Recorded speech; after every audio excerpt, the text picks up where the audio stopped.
many of these artists selling their work for their livelihood. The first time I went to public glass was for an event called Hot Glass and Cold Beer. Don't worry, I didn't partake in the cold beer. This event, they have live glass blowers, and I really enjoyed watching them, but it was kind of intimidating because I had no idea how I was going to do it. I soon learned that at public glass there are 3 different shops: the cold shop, the warm shop, and the hot shop. In the cold shop, there are many different machines for grinding and polishing glass that has already been blown or used. In the warm shop, there's a kiln and also tools to cut glass that will later be used. In the hot shop, where I spent most of my time, is where the glass blowing happens. Can anybody tell me what temperature molten glass is? Any guesses? And my class can't guess because they already know the answer. Anybody else? Guesses? 1200. A little more? Yes? 1400. Sorry, what was that? 1400. Close. More? Okay, Athena. 1,500 degrees Celsius or over 2,000 degrees Fahrenheit. I had to be really careful not to burn myself. During my 8th grade project, I was fortunate enough to make many pieces, but I only have time to tell you about a few. The first was a paperweight, and at first this seemed impossible. But as I progressed, it actually became my favorite piece, I think, to make, and I think I totally mastered them.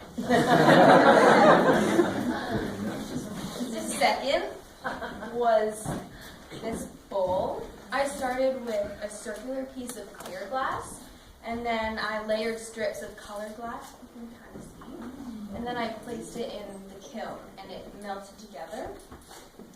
Then I placed it back in the kiln to make the bowl shape, and then I went to the cold shop. You can see the bottom, I cold worked it and make it flat so that it can sit.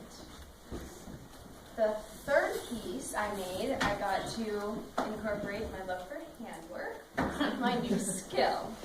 I crocheted brass wire, which is a lot harder than I thought it was going to be. And then, yes, this is that one. And then I got it in and I blew glass into it. If you can see, the glass was so hot that it actually started to burn it and it's falling apart. The fourth piece that I made, or the last piece, was definitely the hardest, which is this one right here. My goal was to get an image onto glass that I had already blown. And there are lots of steps that could be messed up, and that was difficult. Really what I did is after I had done all the work, the images, I brought them in and I sandblasted it so it looks frosted, kind of like a wine glass. You can take a better look at it later. Learning to blow glass was really hard. The rod that you hold, that holds the glass, is heavy, and in the hot shop, it can be really hot. You usually only wear protective glasses and a sleeve, but that's it. You don't wear any gloves or anything, so you have to be really careful. The most challenging part, or the most challenging skill I had to learn, was being efficient.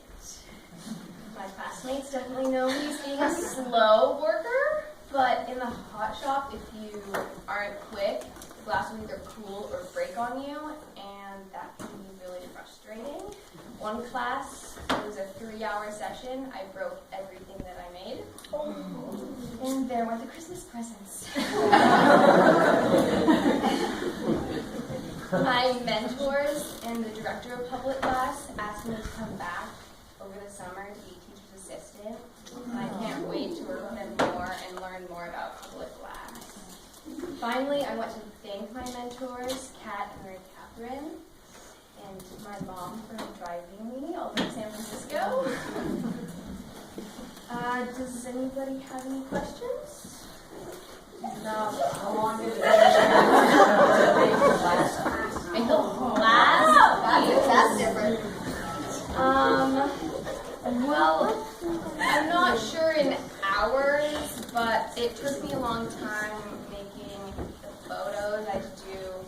transparency at Kinko's, and it was a long time.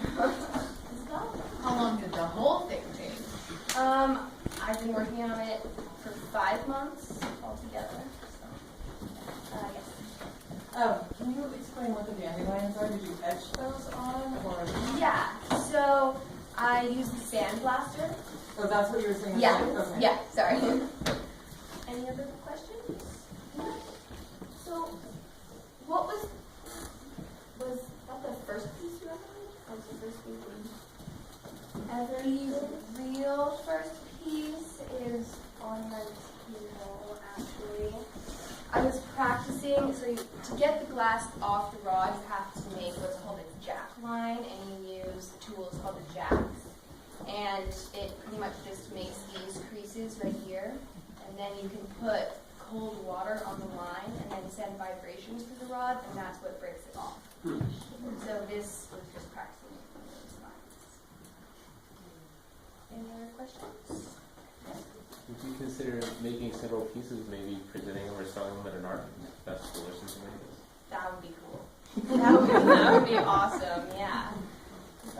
Which room was your favorite to work in? Cold, warm, or hot? Ooh, I actually really liked the warm shop. I forgot to mention that I made the bowl in the warm shop, which had to kill. And you can work a little more slowly there. I